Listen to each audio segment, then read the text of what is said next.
international conference and members meet organized by IRF Research Forum, and also in association with Research World and organization. On behalf of entire organizing committee, I, Dr. Ravi Kumar, organizing secretary, would like to welcome you all for this virtual conference. Talking about the organization, this organization is a non-profitable professional organization meant for research, development, and promoting in the field of science, engineering, technology, and management, all the fields. And also talking about few more points about numbers with respect to the organization. The organization is been a decade-old organization and been conducting a lot of conferences physically and nowadays post-pandemic virtually, little bit virtually, international conferences, and about more than 800 conferences has been conducted till date, and also with respect to across the globe we have conducted, and also have around 10 international journals with us, and have a MOU with renowned renowned publishers like Science Direct, elsewhere, Clavirate and all. We have MOUs with them also, along with our 10 journals, whatever the organization IRF Research Forum has. And also with respect to few more points, till now more than 50,000 papers has been published in the journey of 10 plus years, and also more than 1 lakh people have been associated by and contributed towards the research fraternity in this community, in this organization. So this is a overall brief about the organization. Right, let us quickly start with the conference. Before that, we will have a small group photo, and then we will go ahead as per the schedule. And also we see that due to time differences, there will be people from different time zones. Right, any request with respect to be made, right, they can direct message me personally. Based on the adjustments, I can try giving opportunity as an early presentation. But if not, we will be sticking to the usual schedule of what has been scheduled or shared to you. So approximately 27 presentations are there. We are expecting everyone to be present, right? But right now around 18 participants are there. Good afternoon. So our topic is analysis and prediction of employee attrition using machine learning. Alok Agarwal was doing his master's thesis, and we are concerned with this employee attrition because attrition, it's actually an employee leaving the company. So it's a very big problem after this COVID pandemic.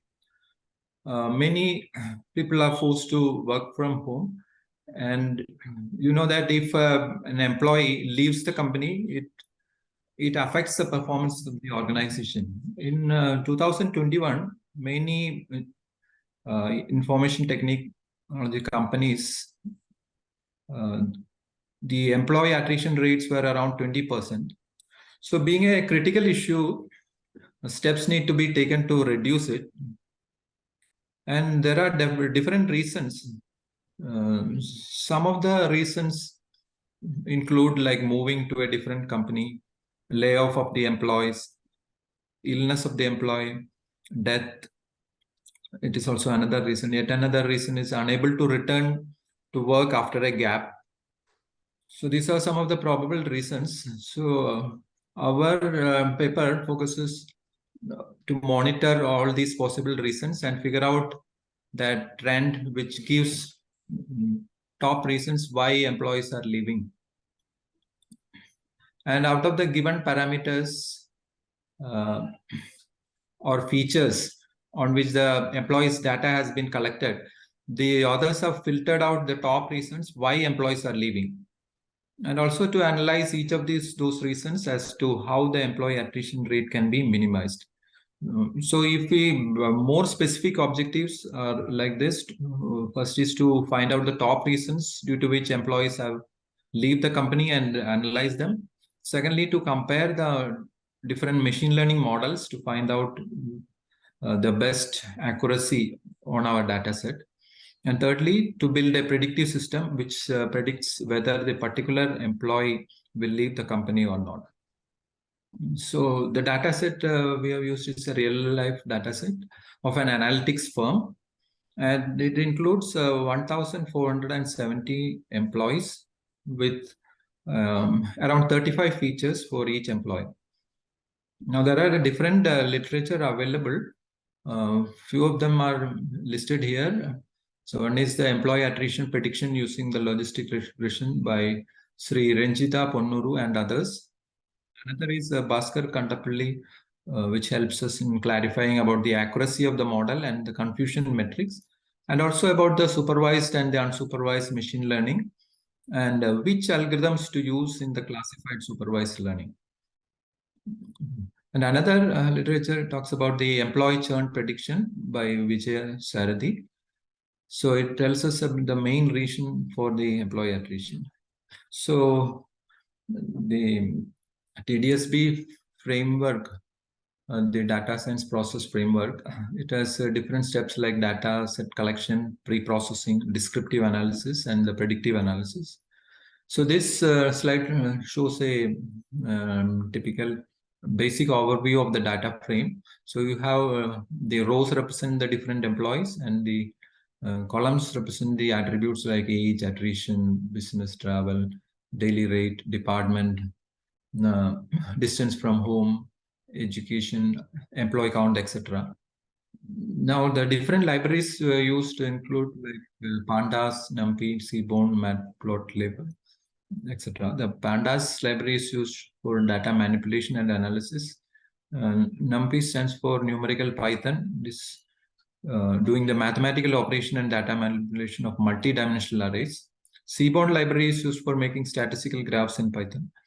And matplotlib helps in data visualization. Another library is scikit-learn is also used.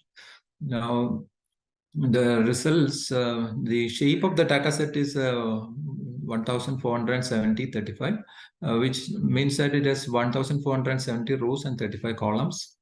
So the rows indicate the particular employee and the columns the features. And it will be safe to remove 4 features. So the data set will be 1,470 and 31 columns.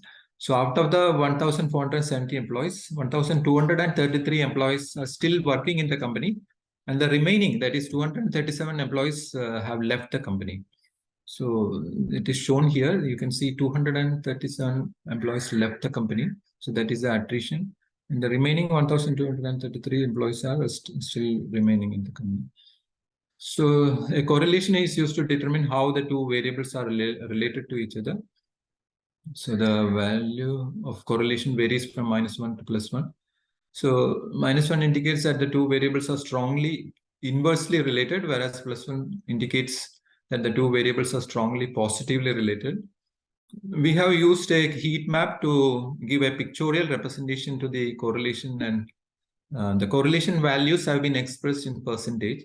So from the heat map, we have taken the features which show the maximum correlation with attrition. So these features are like age, job involvement, job level, stock option level, total working years, monthly income, years at the company, years in the current role, years with the current manager, overtime, and marital status. So these 11 features were seen. So this is showing the correlation heat map. So the conclusions are that the work done answers some of the main questions of the companies related to the employee attrition, like the main reasons why employees are leaving the company, and what can be done to tackle those reasons, and whether a particular employee will leave the company or not in the near future, so that the company can plan before. So this is showing the accuracy of the different machine learning models we have used. As a logistic regression is 87.23, the maximum accuracy. Then random forest is 85.59. Gradient boosting is 85.05. Support vector machine is 83.96, and the neural network is 82.88. and the K nearest neighbor is 82.065. So we have analyzed each one of them by specific trends and where employees have left and what remedies can be done in those particular reasons so that the employee attrition rate comes down. The analysis would tell us some points in order to keep in mind that the company, while recruiting, at the recruiting stage itself, they can keep in mind these points, it will help the company. And we use 7 classification algorithms after dividing the data set into training and testing. The ratio is 75:25. So for each of the models, confusion matrix is drawn and accuracy of the model in correctly predicting the attrition on the test data is calculated. And finally, a predictive system is built using the best accuracy model in order to focus on a particular employee and find out whether he or she will be leaving the company or not in the near future. So the scope for the further work is it is possible to improve the accuracy of the model by adding more employers' data in the data set along with the increasing features like adverse working conditions. And also this could bring new insights to the analysis. Okay, thank you.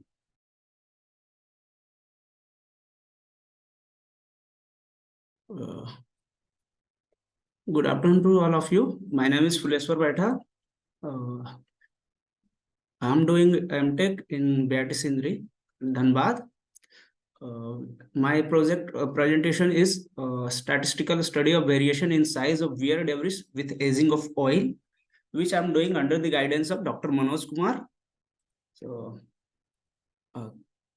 these are the highlight points of my presentation. That is the introduction, literature review, research gap, objective and methodology, workflow charts, oil sample collection, wear debris separation, image processing, oil analysis, and result and conclusions. Now the introduction. Wear debris analysis is a well-known condition monitoring of machine technique. Here we can wear debris can define as the particles produced from the breakdown of the surfaces of machines. So now the wear modes. Some of the wear modes I have mentioned here. The abrasive wear, which under this cutting and rubbing wears are coming. Adhesive wear, surface fatigue, corrosion fatigue. Next one, I have just explained the terms, that is sliding. Sliding particles have long shape and irregular edges. They are smaller than the fatigue. Spherical wear particles have the spherical particles can be generated if there is insufficient lubricant or there is a depletion of additive is high on load. Similarly, the cutting wear particles are abnormal. They are generated as a result of one surface penetrate to another. Same as the fatigue, these are formed as the effect of repeated passes through the system, which result in plastic deformation of particles. They have a smooth surface and irregular shape. Here I have mentioned the 2 literature review that I have gone through. In this, I have found the fault diagnosis general bearings.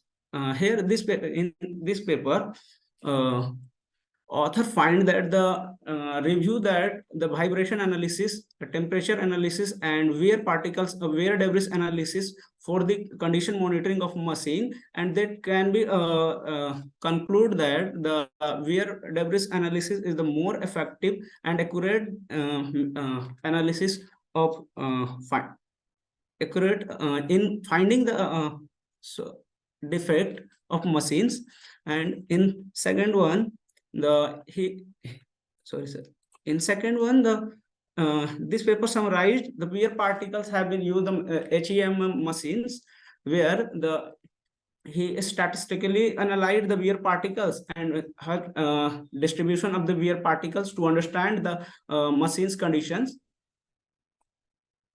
My research gap here, the problem statement or research gap, that the analysis of wear debris to predict machine condition is well-established technique. and the sufficient literature is available on it. Lube analysis is used to get remaining useful life of lubricating oil. Also, here the much work has been done. So I have here, it is expected that the condition of lube oil will affect the shape and size of the wear particles generated. Literature could not be found on this aspect. So it needs to be investigated. My objective here, our aim is to study statistical the variation in morphology of wear particles with deterioration of oil. Second one, the separation of wear particles from oil. After that, the acquisition of image of wear particle, then the getting size of the particle, then the study of the deterioration in oil property, that is the viscosity that I have analyzed. Then the study of variation in size of wear particles with time. So here the flow chart, my work flow chart, that is the identification of machines, collection of oil samples, then the separation of wear particle, then after acquisition of filter paper, and then analysis of the image. Now here the work that is the oil sample collection. First I have done that the first identify the machine. Since the machine in running condition, I have just taken the HEAMM machine which running on the open coalfield mine that is situated at the Jharia, Dhanbad. So I have just identified the machine and take it the 4 samples from this. First sample I have taken after 250 hour running of the sample, that is the sample 1. Then after I have just taken the 350 hours running, after that 500 running hour of machine, and then after 2000 running of the machines. Now after collection the oil sample, I've just gone through the separation of wear particles from the oils. That is the 3 methods I have just mentioned here: ferrography, rotary particle deposition, and filtration. I have just gone through the filtration method here. Here, this is the filter sample paper that I have analyzed in under the microscope. This is our sample. Here I have just mentioned the some images of the wear particles that I have taken in lower magnification, that is the 100x to 200x, with the help of inverted metallurgical microscope Leica, that is the model number is DMI8. Here the figure 1A, figure B, figure C, and figure D. Similarly, the first A is sample 1 pictures, B is sample 2, C is sample 3, and D is sample 4. Similar, after that, I have just taken the higher magnification image for the interested reason, so that I investigate properly and get the accurate information about the wear particles. That is the A showing the 1000x, A showing the sample 1 image with the higher magnification, that is I have taken the from I have taken at 1000x. Similarly, the B and C and D are the similarly sample 3, sample 2, sample 3, and sample 4 image. Here the particles showing the white parts showing the particles, wear particles available on the first sample. The particles of the size of wear particles is larger and more large in number.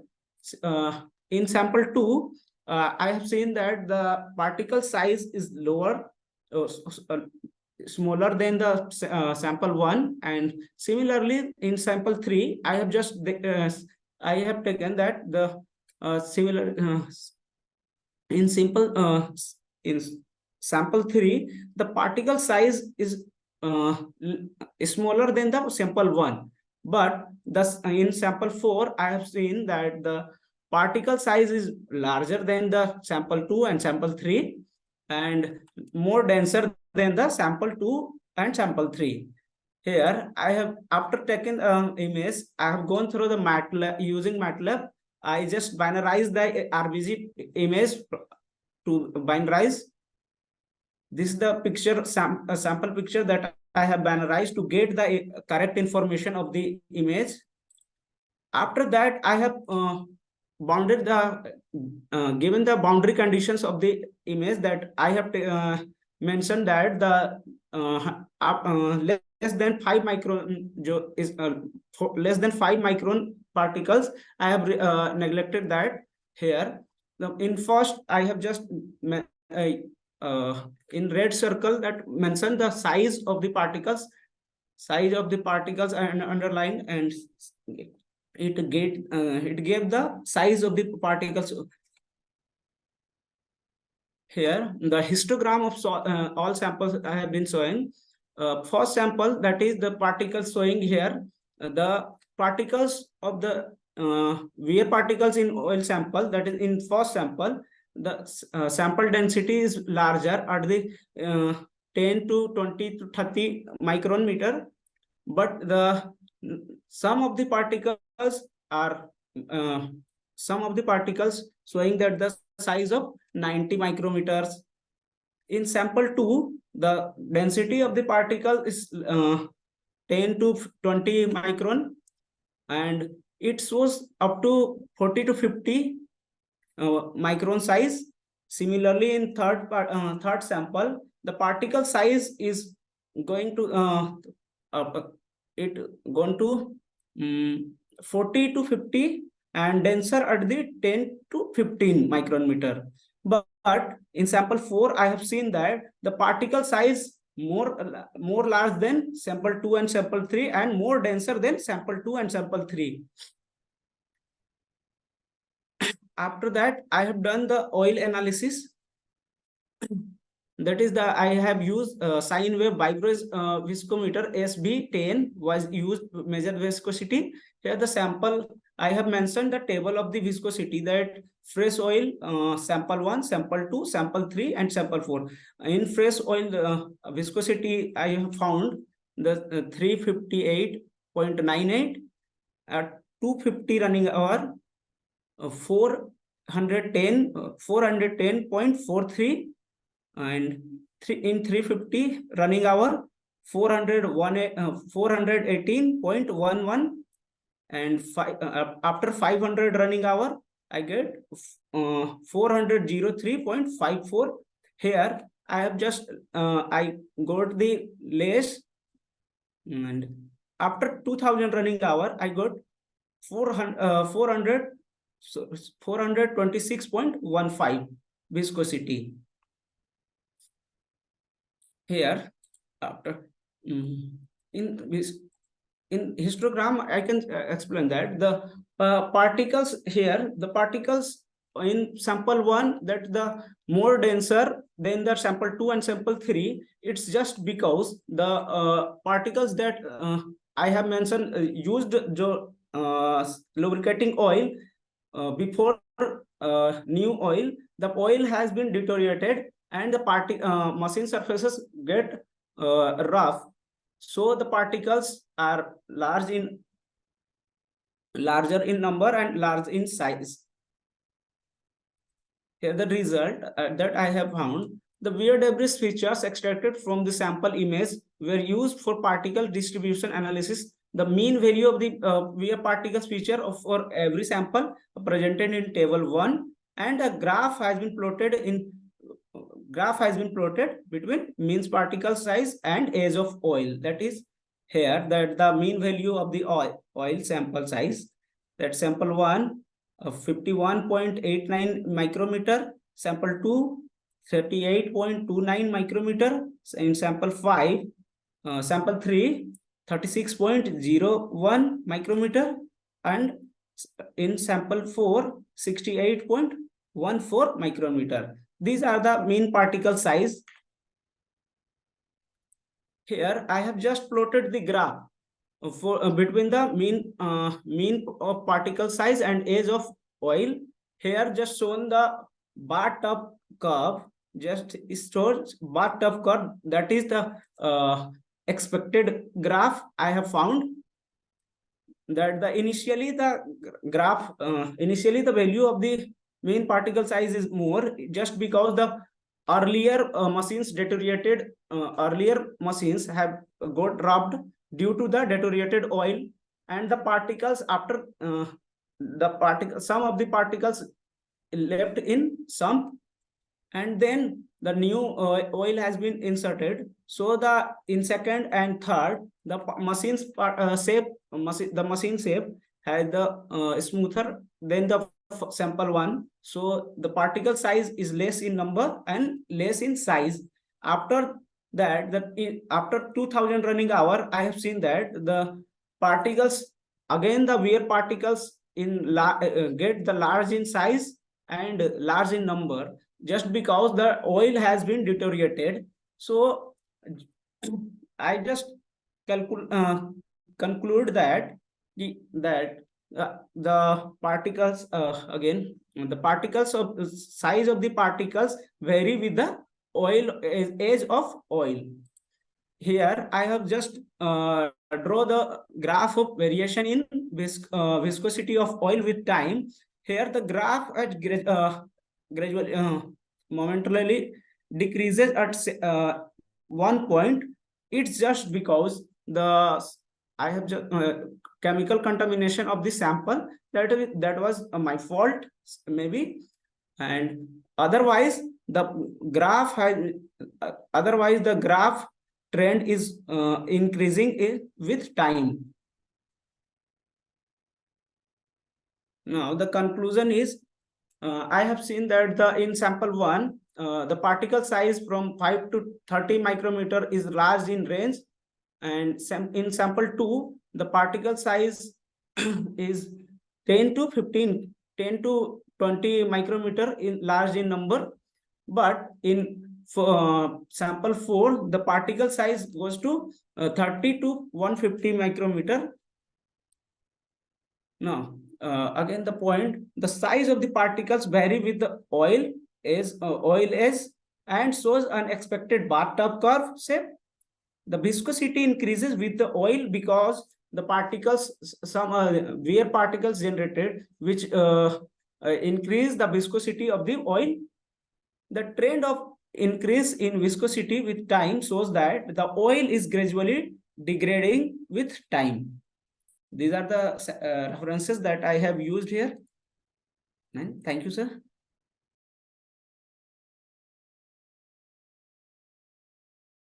Good afternoon, everyone.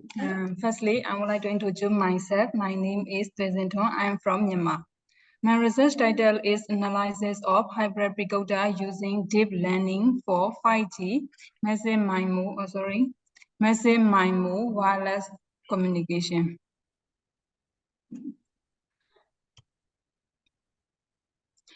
And the outline of presentation as follows. Firstly, I would like to discuss about the introduction of my research work in telecommunication. 5G is the fifth generation technology standard for broadband cellular networks. It is possible to achieve high data rate by combining beamforming and MIMO in millimeter wave communications. Hybrid beamformer design plays very crucial role in the next generation millimeter wave massive MIMO system. In this research work, a hybrid pagoda is designed by using deep learning approach. And then I would like to discuss about the hybrid beamforming. Hybrid beamforming combines the advantages of analog beamforming and flexibility of digital beamforming, which is the most suitable technique for millimeter wave communications. The digital baseband pagoda FPP processes the data sample before they are converted into analog signals and transmitted through the RF chains. The main goal of the baseband pagoda is to optimize the signal transmission by applying appropriate linear processing techniques. This figure is the hybrid beamforming architecture. The aim of my research work is to analyze the performance of the hybrid pagoda by using deep learning approach. The objective of my research work is to design the hybrid pagoda with different transmit antenna by using deep learning approach. And then I would like to discuss the problem of my research work. Conventional hybrid beamforming technique are high cost, hardware complexity, and less reliability. This problem can be solved with to reduce the hardware complexity cost and to get more reliable results. Deep learning methods are studied to evaluate the performance of LSTM-based hybrid beamforming system. Training and loss data are analyzed in terms of IMSE value results. And then this figure is for the block diagram for deep learning-based hybrid precoder.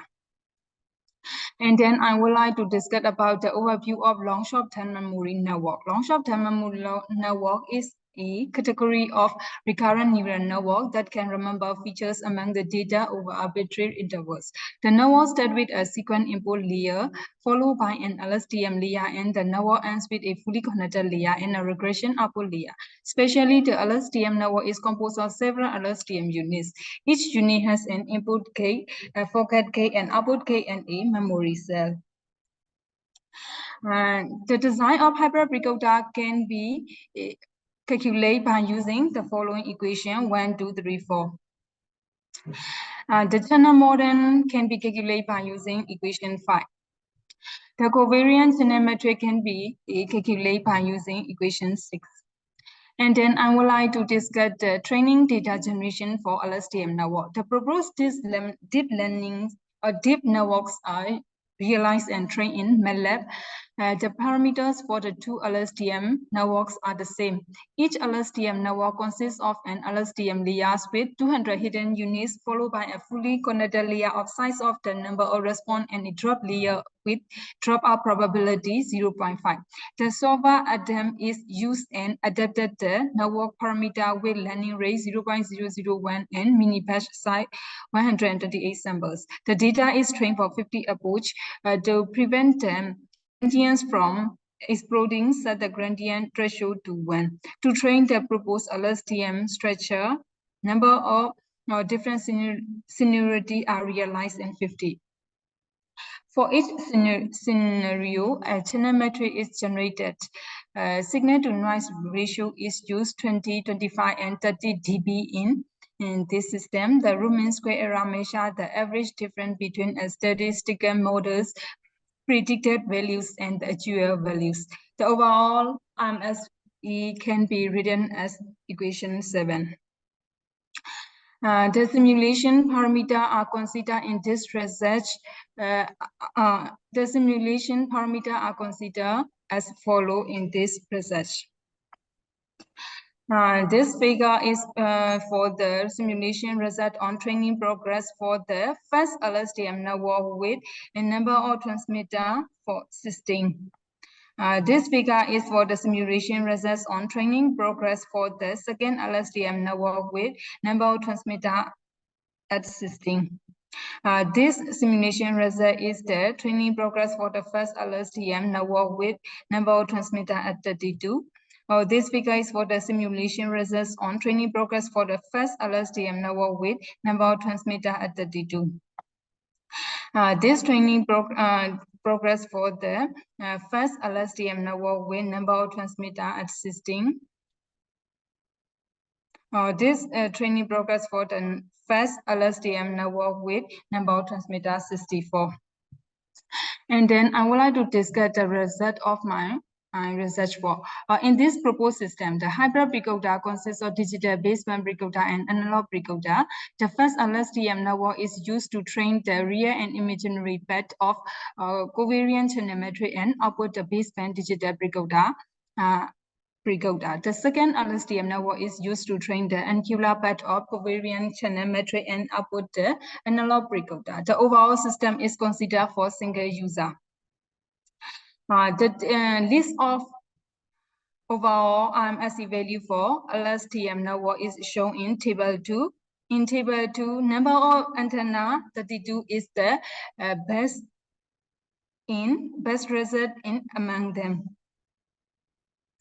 And then I would like to conclude my presentation. In this research, deep learning-based hybrid precoder for massive MIMO system is designed. The training progress demonstrates that the proposed LSTM network perform good result. It is evidence from the result that the IMSE and training loss are gradually close to 0 after each iteration. Simulation results exhibit that the proposed modern could achieve near optimal solutions. The hybrid bricoda is only designed by using deep learning method in this paper.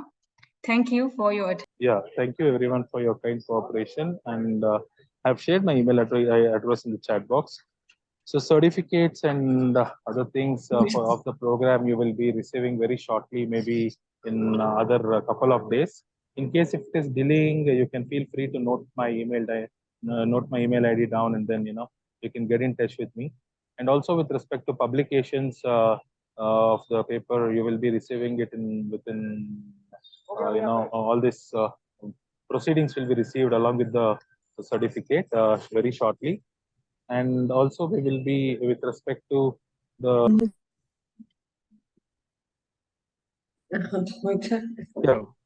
also with respect to other also with respect to the publications of the paper